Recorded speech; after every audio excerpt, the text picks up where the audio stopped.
Hello, welcome to Locked on Sharks, the premier hockey podcast of your favorite team in the Bay Area. On today's episode, we'll get you guys ready for the Sharks Kings and Sharks Flames. Probably a little more heavy on the Flames since we have not seen the Flames this year. And of course, it's Friday, so your 3 Fridays of the week. So all that and more on today's episode of Locked on Sharks.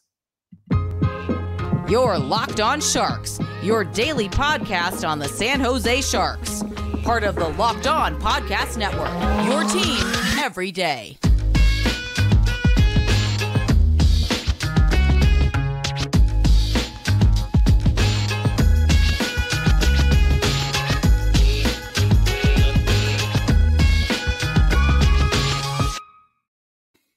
I'm your host, JD Young, contributor at Fear the Fin and San Jose Hockey Now. I want to thank you guys for making Locked on Sharks your first listen. We're free and available wherever you get podcasts. And of course, you can watch this on YouTube as well. And Sharks, back-to-back this weekend. Their 50th back-to-back in the season. Don't ask me how they've done that, 50 back-to-backs when they've played 30 games. But they have. Yeah, it's kind of crazy where they keep getting these back-to-backs on the weekends. Granted, their schedule's been very, very light recently, but we're going to kind of start to get back into it here now. They got a back-to-back. Then they kind of get back on the every other day schedule here next week before Christmas. But so going to get caught up on the news and notes. Got some injury updates. Going to look at the lines for both teams and then kind of preview and break down how I expect these games to go.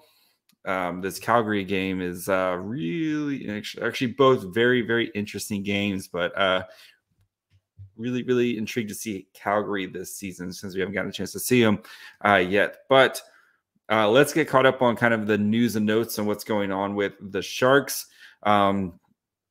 Injury front, Mario Ferraro back at practice. So he may make his return this weekend as we'll see. We know Ferraro's been out for 3 weeks now. We know Ferraro, as soon as he wants to get out there, as soon as he can get out there, he wants to get out there. His big thing is he said he may not feel 100%, but he wants to be able to give 100%, which I thought is a pretty good quote. But we shall see. We know Ferraro, that guy's a tough dude. But part of me thinks, I think if he gets a full day of practice in on Friday and is feeling good, I wouldn't be surprised if Ferraro returns to the lineup. Luke Cunnin will not be playing this weekend. So, of course, he left after the first shift on Tuesday's game versus the Coyotes. So he will not be out there. Matt Nieto, not Matt Bieno.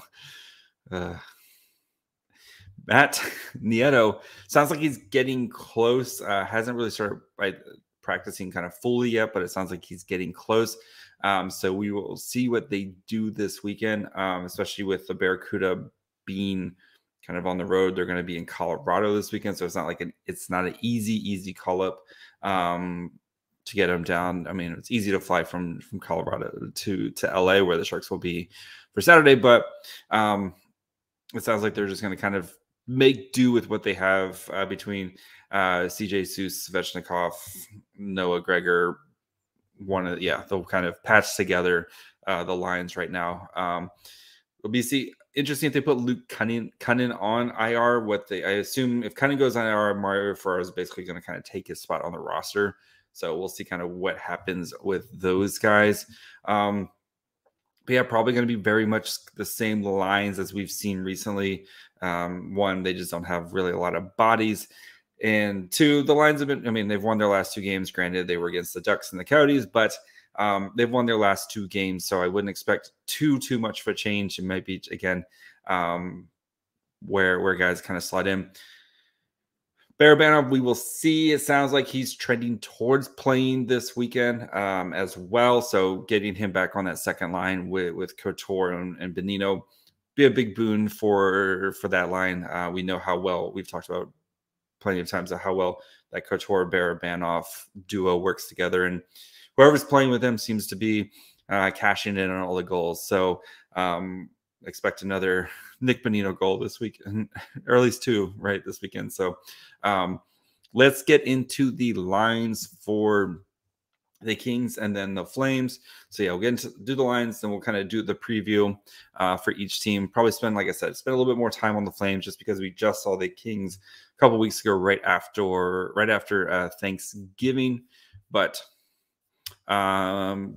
Kings is how they lined up tonight against the Bruins, or last night if you're listening to this on Friday. Kevin Fiala, Anze Kopitar, Arthur Kaliev, Alex Iafallo, Philip Deneau, Trevor Moore. Trevor Moore just got paid. Got a nice 5-year extension, a little over $4 million. Congrats to you. Thousand Oaks native. I did Sarah Avampado make that 4.2 million Oaks native, which I thought was hilarious. Sarah, you are the best. Mikey Anderson, Andre Kempe, and Gabriel Velarde, Cal Grunderstrom, Blake Lazat, and Rasmus Kupari on the 4th line. That's weird. Defensive pairings, Mikey Anderson and Drew Doughty. I don't know what happened there. Interesting. Sean Dursey, Matt Roy, Alexander Edler, and Sean Walker. I do know Victor Arvidsson, who normally does play one of the forwards, did go home. His wife was expecting a baby, so we will see if he plays on Saturday. I assume he'll probably play on Saturday, but didn't play in Boston because his wife was having a baby. So, and then in goal, so expect Jonathan Quick. A Phoenix Copley started against the Bruins. Phoenix Copley could be in my house right now, and I have no idea who Phoenix Copley looks like. So expect Jonathan Quick. I would expect Jonathan Quick on Saturday's game for the Sharks. For Calgary, of course, new look Calgary with all the offseason changes, right? Jonathan Huberdeau, Elias Lindholm, Tyler Toffoli, Dylan Dubé, Nazem Kadri, and Andrew Mangiapane. Adam Ruzicka,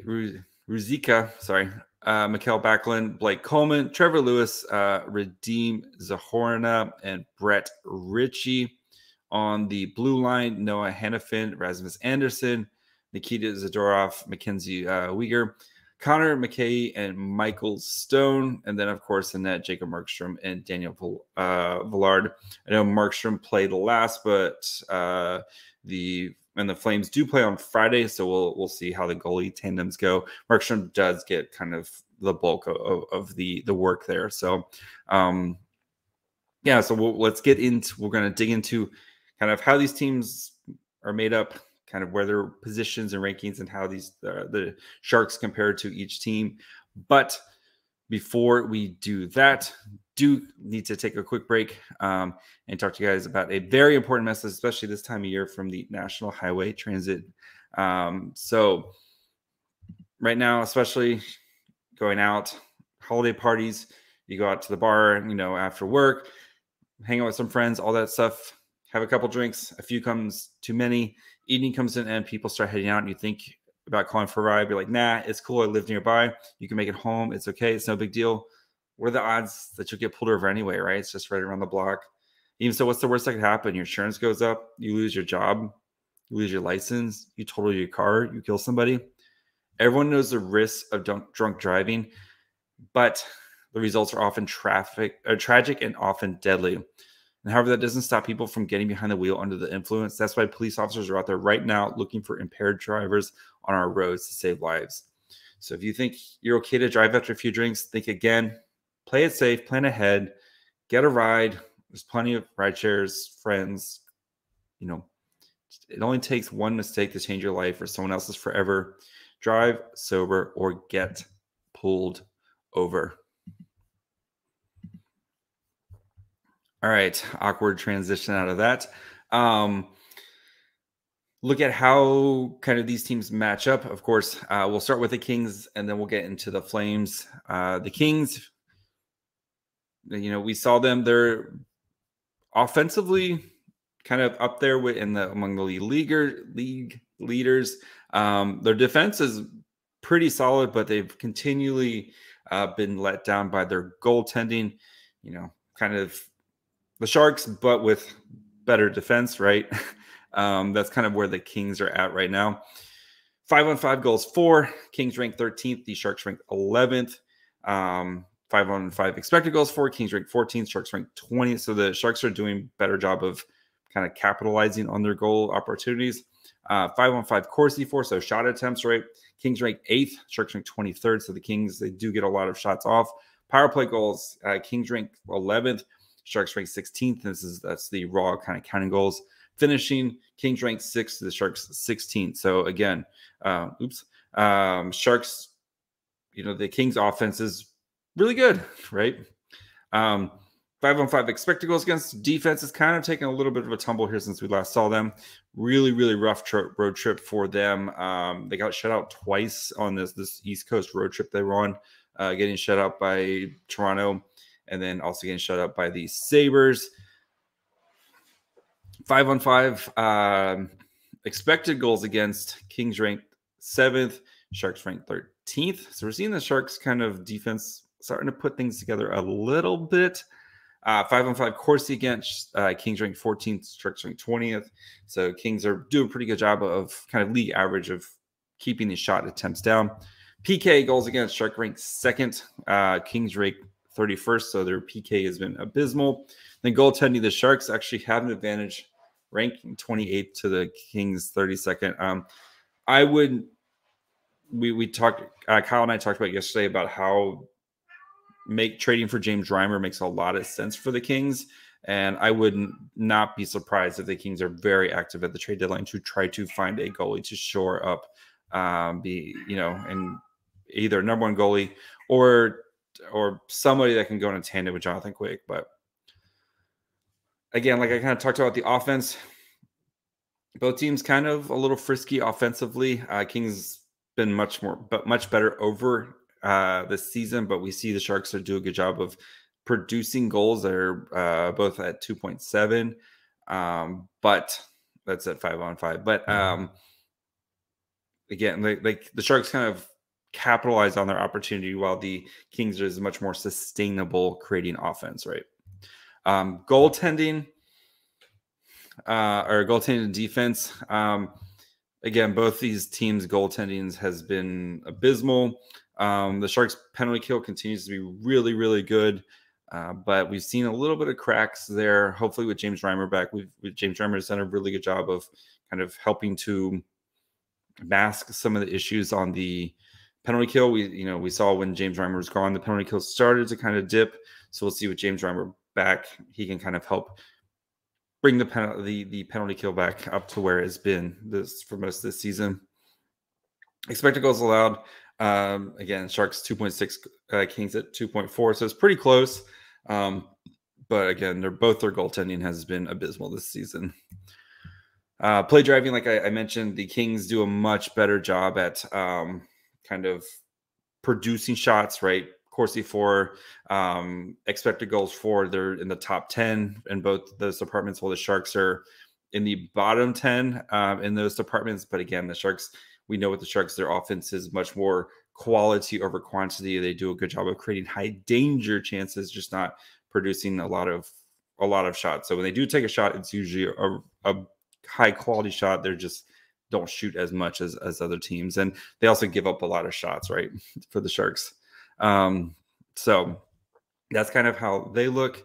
I kind of quickly with them, with the Sharks, I think we've seen with the Sharks, they took care of two really, really bad teams. Kings are going to be home for this game, and I really expect them to. I think the Kings are a better team, right? Offensively, the Sharks can keep up, but I think the Kings' defense is much, much better. And again, we know the Sharks. It's going to be interesting. Can the Sharks continue to create these high danger chances against the Kings, especially for Kings' defense that is really good at shutting down your shot attempts? If the Sharks are able to get those, and Jonathan Quick, I know Jonathan Quick played really well against the Sharks last time, but Jonathan Quick's expected goals allowed is one of the worst in the NHL. along with him and Kapokakinen and Cal Peterson. So if the Sharks can create these high danger chances, they're going to put themselves in a good chance to win this game. If the Kings defense can kind of clamp down and keep the Sharks on the perimeter and not able to get those high danger chances, that's plays right into the Kings' hands. And I think their offense can take advantage of the Sharks' defense. And so expect this going to be a kind of a big Erik Karlsson, Timo Meier, Tomas Hertl. If those, we know how well, especially on the transition, how well Erik Karlsson can kind of penetrate and how well he can kind of penetrate the defense and kind of make guys scrambly. If Erik Karlsson can do that and then get it to Timo Meier, Tomas Hertl, allow those guys to score those high danger goals that they're very accustomed to creating those chances and scoring those goals. We've seen Hertl's really been on a heater the past couple of games. Meyer's kind of dipped down a little bit, hasn't been scoring as much as we saw kind of, that games 10 through 25 or whatever, or 10 through 20. Hertl's kind of taking the torch now.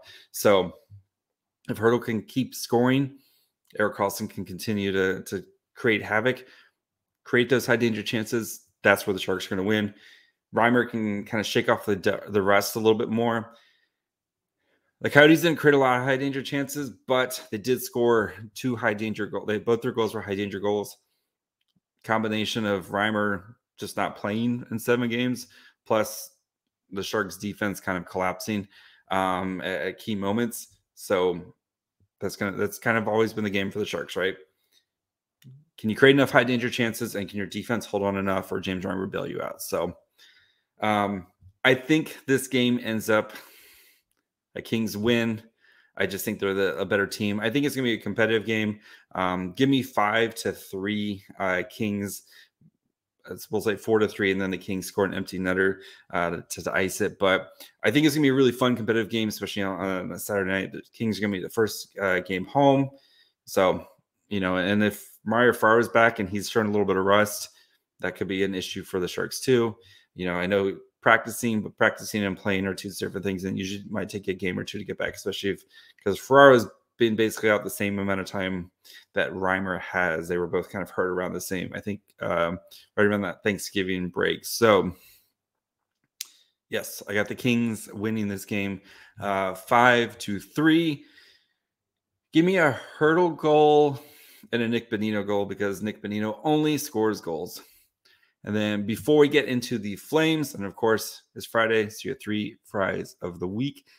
Do want to let you guys know about the Locked On Sports Today podcast. So thank you guys for making Locked On Sharks your first listen. For your second listen of the day, go check out the Locked On Sports Today. From the games that matter the most to the biggest stories in sports, go beyond the scoreboard and behind the scenes with local experts and insights only Locked On can provide. Locked On Sports Today, available on this app, YouTube, and wherever you get podcast. All right, let us dig in to the Flames here. All right. Flames, they've done a good job of kind of generating shots, but they're still kind of struggle for goals, especially at 5-on-5. The Sharks actually have scored more 5-on-5 goals than the Flames do. Expected goals for pretty similar. The Flames are ranked 16th. The Sharks are ranked 20th. 5-on-5 Corsi for, again, the Flames, they generate a lot of shots, but they're just not finishing as well. They're ranked 5th in shot attempts, while the Sharks rank 23rd in shot attempts. Power play goals, Flames power play is struggling this year. They're ranked 23rd compared to the Sharks 16th. Finishing, again, the Flames 25th to the Sharks 16th.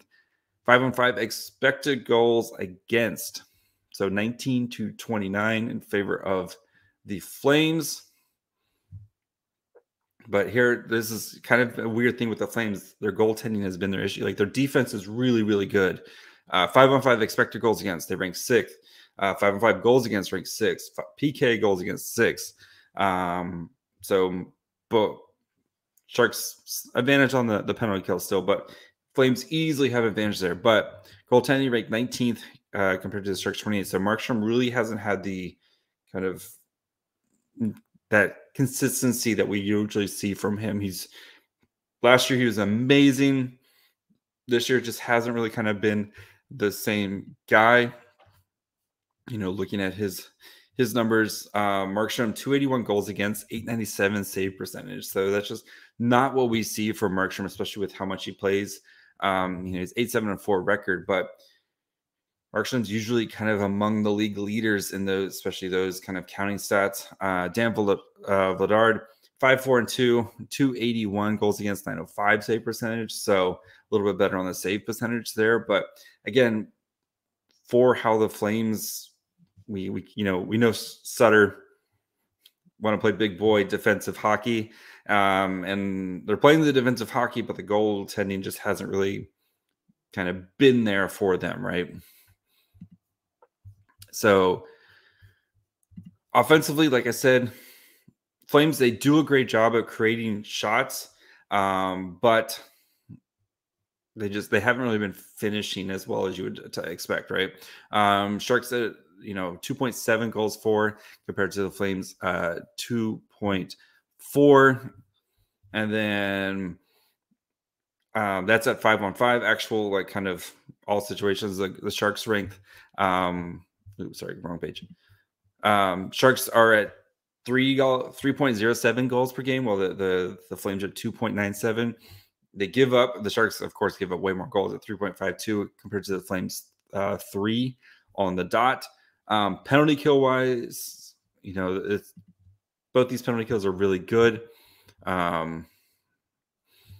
Sharks are ranked, 80. They're second at 85%, and the Flames are at 82%, which is fifth, right?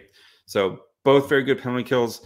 If whoever's power play can kind of score and get things going, even the power plays are pretty close, right? 21% for the Sharks, and 20% for the Flames. So this feels very much like if somebody's special teams can get going in this game, that's probably going to be the difference.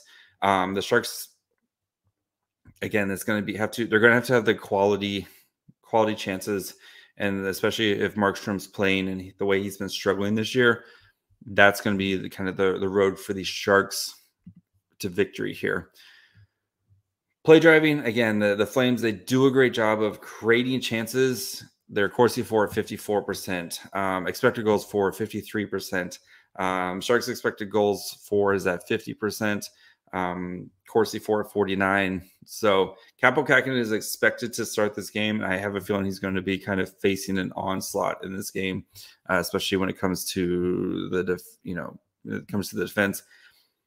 The Flames they create a lot of shots, but they just don't score. And you wonder with Kaapo Kähkönen, especially with the way his kind of confidence is right now, especially in himself and the team's confidence right now with him. If the Flames get a couple early ones on him, this could be an ugly game very quickly for them. So I'm really interested to see how the Sharks can try to limit the Flames to creating those shot attempts. And right, we know the Sharks, they give up a ton of shot attempts, one of the worst in leagues in their actual shot attempts given up. But they usually make up for it because they create quality chances, right? So two kind of weak goaltending situations for the Flames and the Kings this weekend. So if the Sharks, kind of their road to victory, right? Keep the shots down. You hope Reimer can steal the game for you. If Reimer can kind of shake out the rust and do well against the Kings, you're able to create those high danger chances. Reimer, stops a few of those. Jonathan Quicks has an off night. That's kind of your road to victory. The Sharks power play can take advantage of that Kings penalty kill. Flames is going to be I think it's going to be a much tighter game. I think goals are going to be kind of hard to come by in this game, especially because I think the Flames are going to be able to control the pace of this game. They shoot a lot. They're going to create the shots attempts, and I think they're going to kind of keep away with the Sharks. So Sharks are going to have to be kind of counter punchers in this game where, maybe they are kind of on the transition, those 2-on-1s, score those quick goal. You get into the offensive zone quickly, and you're able to score that way before the Flames can set up their defense. And so you got to hope Kaapo Kähkönen can find his game here, especially he hasn't played in a couple days or a couple games here. Yeah, I worry about if Capo Kakinen has to face an onslaught of shots, which it looks like he might potentially, especially with the way the Flames go. Capo Kakinen has to face an onslaught of shots. I worry about that. So I have the Flames winning this one 3-1. Nick Bonino scores because Nick Bonino only scores goals. Yeah, I especially second night of a back-to-back. You're traveling. I know it's just to LA and back, but you're still traveling. Second night of a back-to-back. And I just worry about Capo Kakinen. Until I see Capo Kakinen string a couple games together, I'm just going to worry about him playing well, for especially against a team that creates a lot of high volume amount of shots. So yes, so yeah, I got really fun 5-3 game. Kings win. Then I have a very tight 3-1 game. Flames win on Sunday. So this Friday, 3 Fridays of the week. Third Fry, I'm gonna go Scott Harrington. He's played pretty well since his recall. Had 2 points last game. I know he's playing third line minutes and stuff, but he's looked pretty well. He scored 2 points coming from the third pair defensive. I'm going to give you these small fries. Second Fry, Nick Bonino scored a goal in the last 4 games. Nick Bonino only scores goals. He is enjoying his time on that second line with Couture and Barabanov. Really interested to see when Nieto gets back, if he takes that second line spot right away, or Bonino's kind of taking that job right now, and then Nieto kind of slides back down to a more natural third line winger. We'll see. So, and then first Fry, Hurdle's been, like I said, he's been really kind of taken over recently since, Timo's scoring's going down a little bit. Hurdle's has picked up recently. He's been kind of a man on a mission, and yeah, Hurdle, first Fry. Enjoy that big, large fry. So that's going to do it for me today. Be back on Monday. Recap of everything that went on in the land of San Jose. So we're going to recap both the Kings and the Flames game. And then we got some nice crossovers next week. We're going to do crossover with Jess with the Flames since they played 2 games in a row. So we'll kind of dive into the Flames game and kind of expected changes for the next one. The Sharks play the Wild, so we got Seth from Locked On Wild coming on. So plenty of fun stuff as the holidays are rolling on, and the Sharks continue to plummet down the standings. So yeah, make sure you guys are following along on Twitter. You can follow me on Twitter at MyFryHole. You can follow the show on Twitter, Facebook, Instagram at Locked On Sharks. You can listen wherever you get podcasts: Apple, Spotify, Odyssey, Amazon Music. Again, wherever you are listening to a podcast, you can continue to listen to this podcast. Watch on YouTube. If you haven't watched, go ahead and subscribe. Please, helps me out a lot. And yeah, that'll be it. So until Monday, bye, friends.